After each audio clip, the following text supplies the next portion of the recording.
Cantarle al Señor.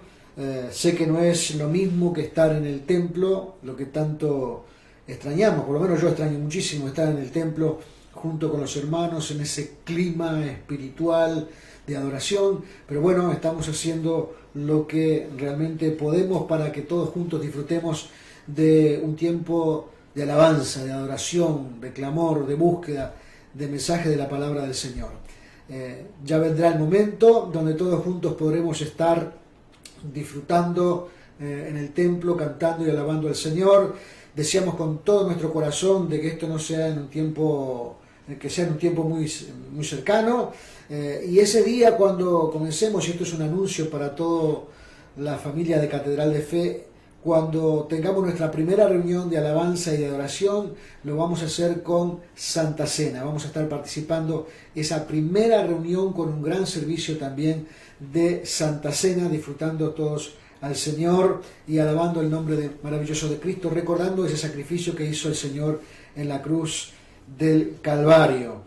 Así que anhelamos ese hermoso día, ese día que lleguemos todos juntos a estar nuevamente en la casa del Señor. Pero mientras tanto, en esta situación en que estamos de cuarentena, donde se han escuchado, creo yo que millones de sermones acerca de esta cuestión que estamos viviendo hoy día, de este virus que estamos viviendo hoy día vamos a hablar del comienzo de una semana muy pero muy particular, la Semana Santa. Muy particular porque un pastor amigo me hizo pensar a este respecto, el pastor Wilson García, cuando dijo de que esta semana no tendría competencias.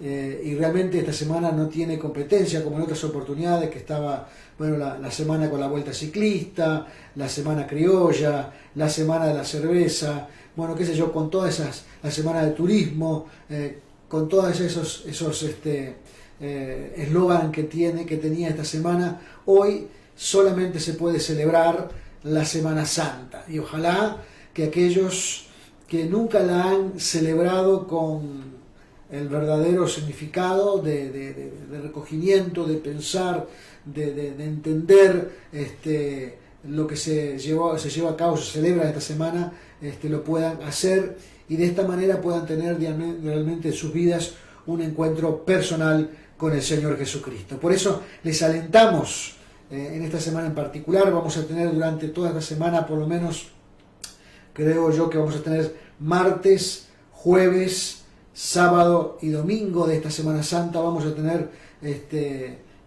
sermones con respecto a lo que ella representa y lo que significa, así que anhelamos que puedan estar enganchados allí estos días, ya que todos tenemos que estar en casa, podamos aprovechar bien el tiempo compartiendo el mensaje de la palabra del Señor.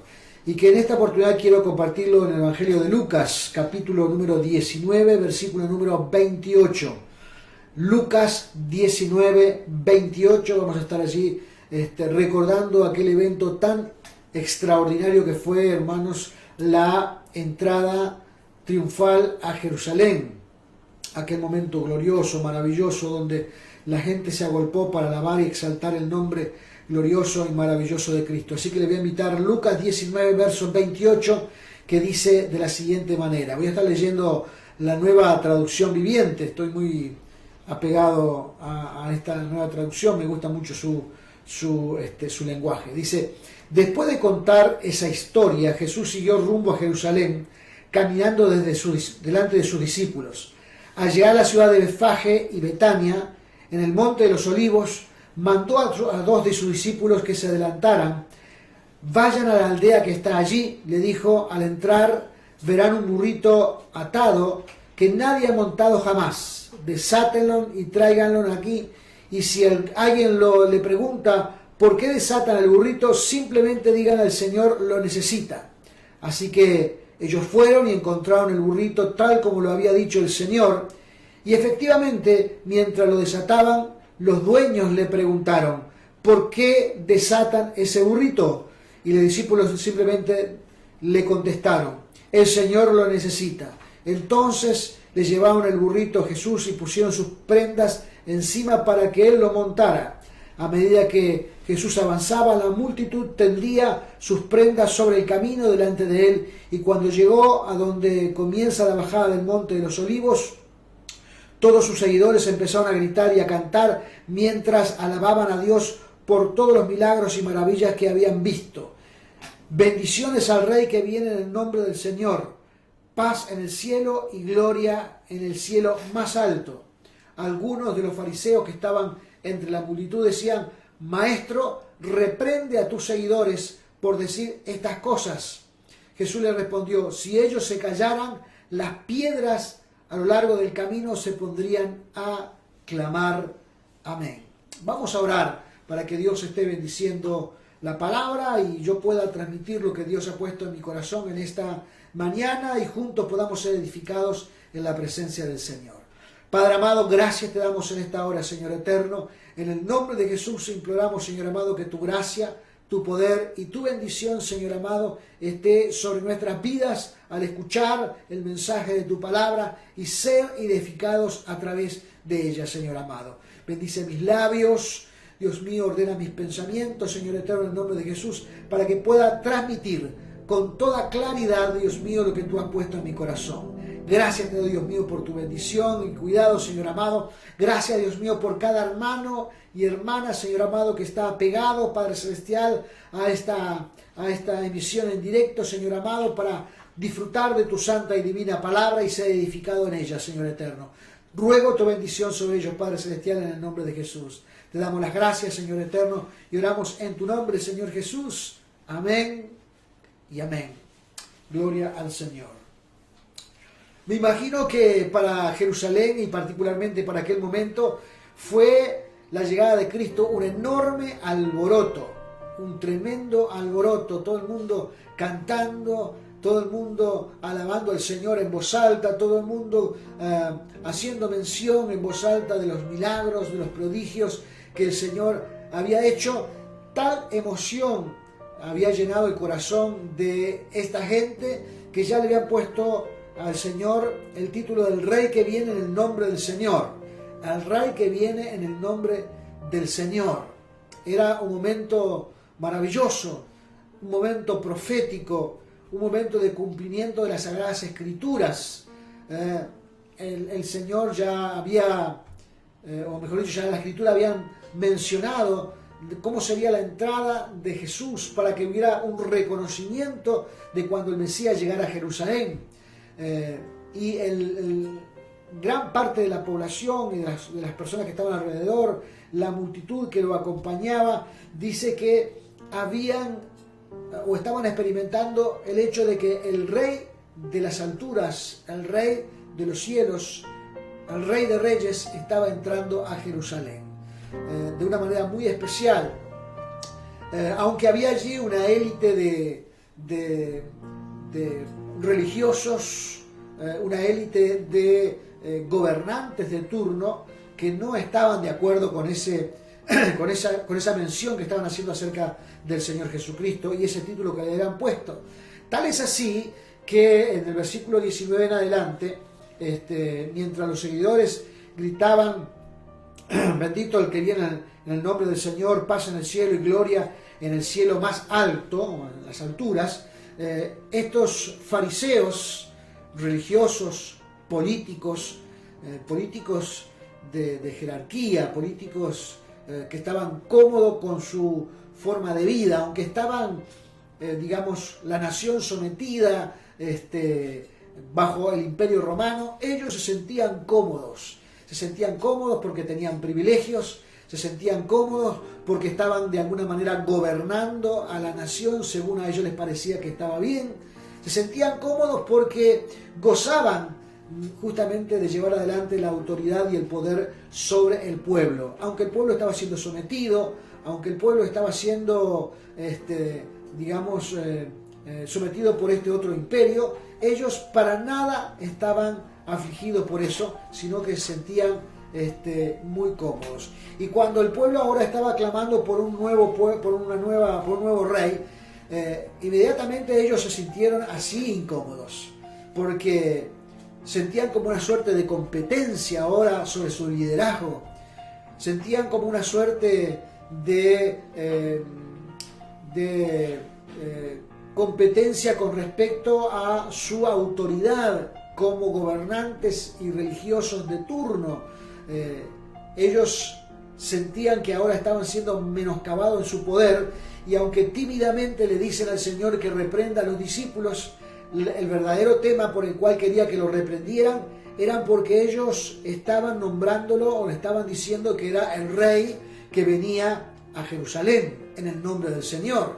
Y esto para ellos era muy significativo, para ellos era muy importante, porque sabían que si venía alguien ahora que el pueblo estaba poniendo en dirección sobre ellos, se iban a sentir sus potestades muy disminuidas, y por eso le piden al Señor que haga callar al pueblo, que no pronuncie ese eslogan, que no lleven adelante ese refrán o esa parábola o ese mensaje, sino que los hiciera callar. Y el Señor Jesús le pronuncia allí unas palabras diciéndole: si ellos se callaran, las piedras a lo largo del camino se pondrían a clamar. Es decir, era un momento para que toda la nación estuviera clamando. No era un momento donde se practicara algún tipo de popularidad, digamos, en contra de los políticos. Era un momento maravilloso porque el Hijo de Dios se estaba acercando a Jerusalén. No era para nada sentir que las autoridades que ellos tenían, digamos, como gobernantes de turno, se sintieran que estaban siendo invadidas. Para nada, porque era el momento de que el Rey de Reyes y Señor de Señores se estaba acercando a Jerusalén. Ellos sentían que estaban siendo de alguna manera invadidos. No solamente esta es la única oportunidad. En el capítulo 20, un poquito más adelante, ya descaradamente le preguntan al Señor en el versículo número 2: ¿con qué autoridad haces estas cosas y quién te dio el derecho para hacerlo? O sea, ya ahora no están reprendiendo a la multitud que está pronunciando a Jesús como el rey de Israel, como el rey de los judíos, como el rey de los cielos, sino que ahora le increpan directamente el por qué o con qué autoridad estaba llegando a Jerusalén para hacer las cosas que estaban haciendo. Y Jesús, como en muchas ocasiones también, responde con una pregunta o les devuelve una pregunta. Al descaro que ellos estaban teniendo con respecto a Jesús, al desconocerlo como Hijo de Dios, o mejor dicho, al no reconocerlo como el Hijo de Dios, a pesar de que eran personas que se consideraban como doctores de la ley, como escribas, como personas que conservaban la palabra, que guardaban el mensaje, como personas que estaban siempre vigilantes a las Sagradas Escrituras, pero ya esto había dejado de ocupar el primer lugar en sus corazones, sino que lo que ocupaba ahora el primer lugar en sus corazones era la política, era el arte político, era el gobernar, era el sentirse poderosos. Entonces ya no estaba tomando como primer lugar las Escrituras y el reino de los cielos, sino que ahora lo que predominaba en su corazón era el llevar adelante la política. ¿Por qué digo esto? Porque esto es lo que ellos dejan claro cuando Jesús les hace una pregunta para responderle por qué derecho o con qué derecho estaba llevando adelante todas estas cosas que él estaba llevando. Y le dice en el versículo número 3 del capítulo 20: primero déjenme hacerles una pregunta, le respondió él. ¿La autoridad de Juan para bautizar provenía del cielo o era meramente humana? ¿Por qué hace esta pregunta Jesús? Porque ellos no habían respetado ni considerado a Juan como un profeta. Y por eso se reúnen aparte de la presencia de Jesús, y comienzan a evaluar la respuesta que van a dar. Pero no a través de lo que le estaba preguntando Jesús, debían transmitir una verdad o deberían sentirse sensibles a la pregunta que el Señor le estaba haciendo con respecto a lo que debían ellos de contestar, si debían de contestar con la verdad, si debían de contestar considerando su equivocación o su error, sino que ellos evaluaron otros asuntos para dar su respuesta. Y vamos a ver qué era lo que ellos estaban evaluando para nombrar o para dar su respuesta. Dice así: ellos discutieron el asunto unos con otros. Si decimos que provenía del cielo, dice, preguntará por qué nosotros no le creímos a Juan. Pero si que era meramente humana, la gente no nos apedreará porque están convencidos de que Juan era un profeta. Entonces finalmente contestaron que no sabían.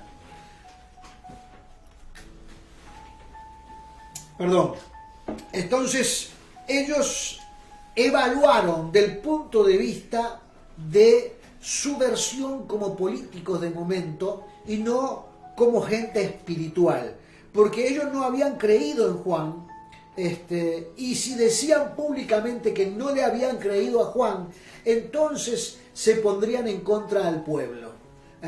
Ellos no estaban dispuestos en ponerse de contra al pueblo, ni tampoco estaban dispuestos a arrepentirse y considerar el hecho de que habían actuado mal cuando no creyeron en Juan el Bautista. Entonces, lo que vuelvo a decir es, las evaluaciones de estas personas no eran evaluaciones espirituales, sino que eran evaluaciones políticas. Ellos estaban consumidos por la política, ellos estaban saturados por la política y reaccionaban de acuerdo a sus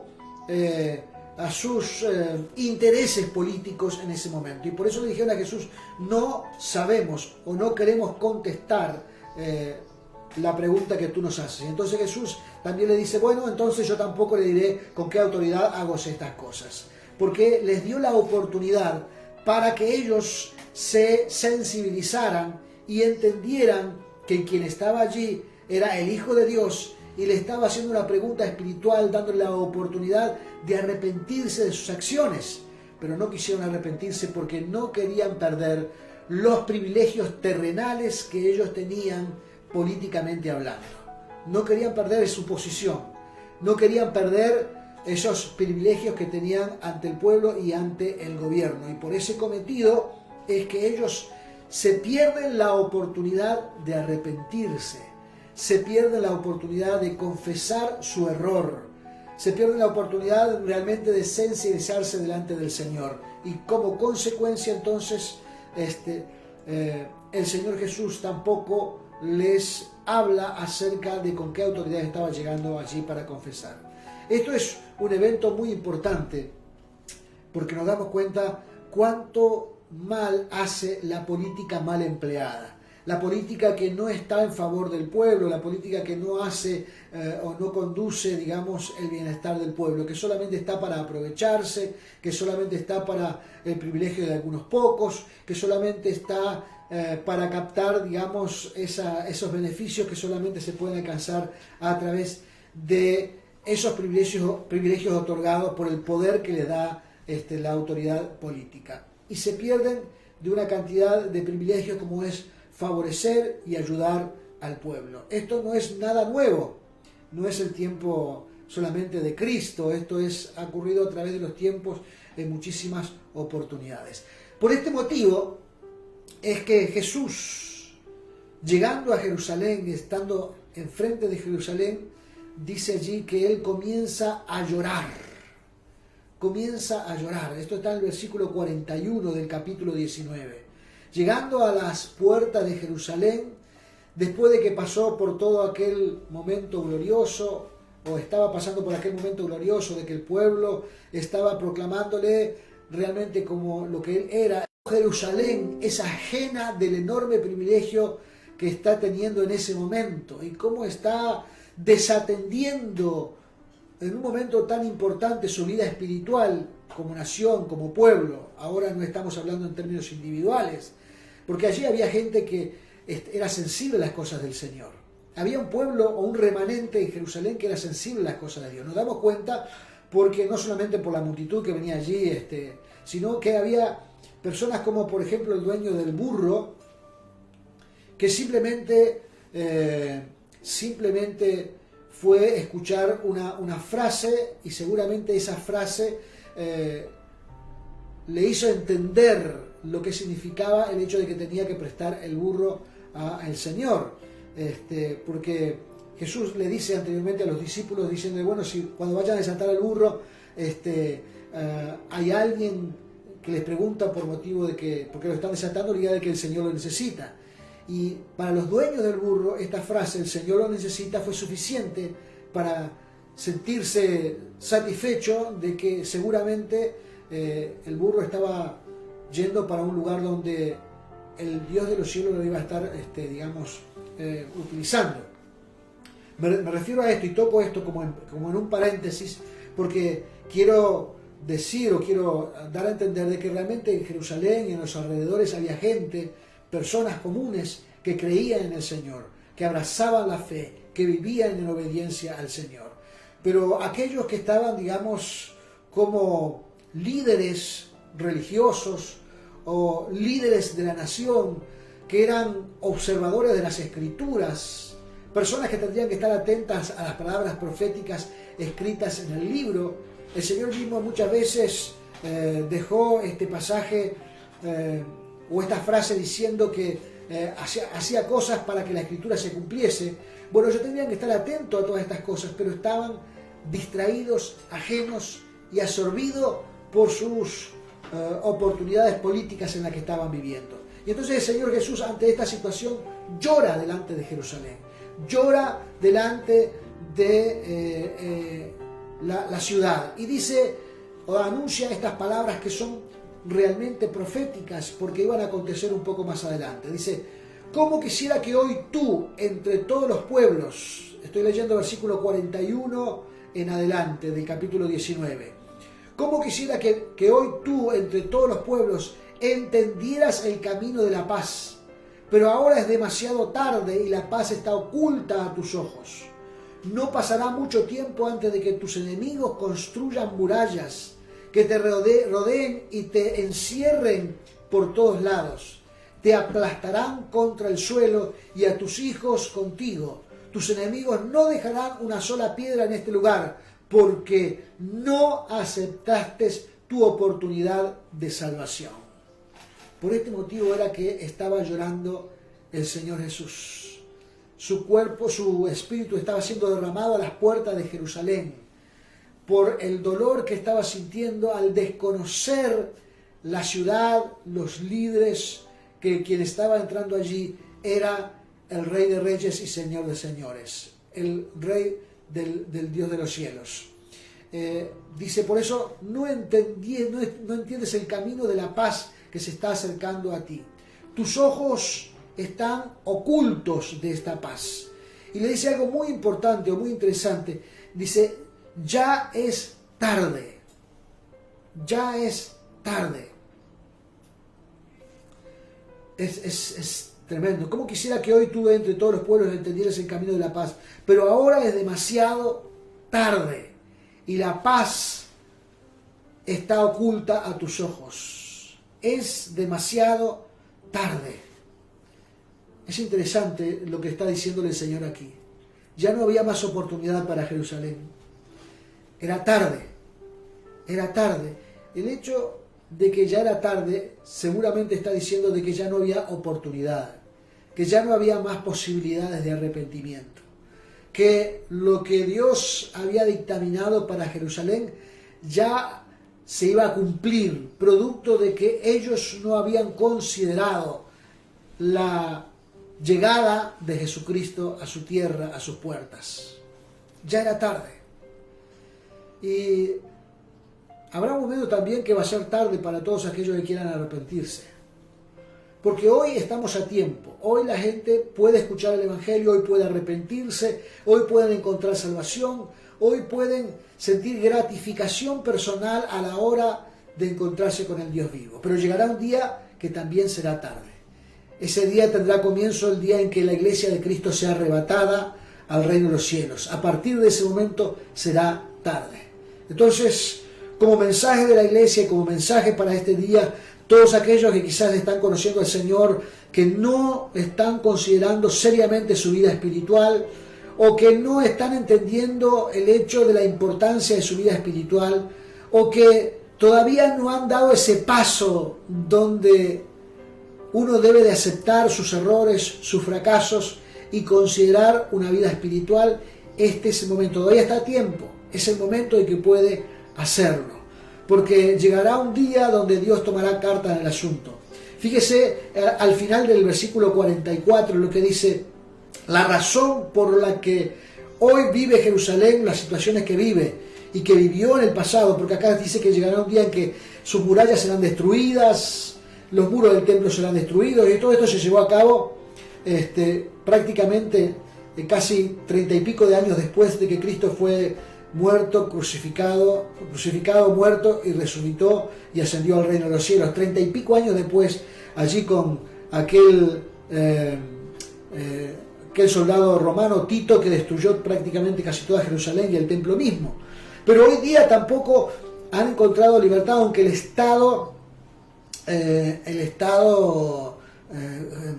israelí, el Estado judío, ha encontrado su independencia a partir de 1948. Aún Jerusalén tiene dentro de su territorio allí, tiene un enemigo que es el Estado palestino, que está allí también metido, y son enemigos acérrimos y están allí asediados en esa franja de Gaza, están allí asediados y están siempre en conflicto, producto de algo que pasó hace 2000 años atrás, y que fue que no entendieron cuando llegó el Señor Jesucristo a sus puertas. Y dice que todo este mal y todo este flagelo y todas estas preocupaciones que están pasando el pueblo israelí tienen un significado. Y dice el versículo 44, al final dice: porque no aceptaste tu oportunidad de salvación. Dice: tus enemigos no dejarán una sola piedra en este lugar, porque no aceptaste tu oportunidad de salvación. Allí está la razón, allí está el problema, allí está el motivo por el cual el pueblo de Israel está pasando lo que está pasando hoy día y lo que pasó en el pasado. No aceptaron la oportunidad de salvación. Es decir, el ser humano tendrá su oportunidad para recibir a Cristo y para alcanzar salvación.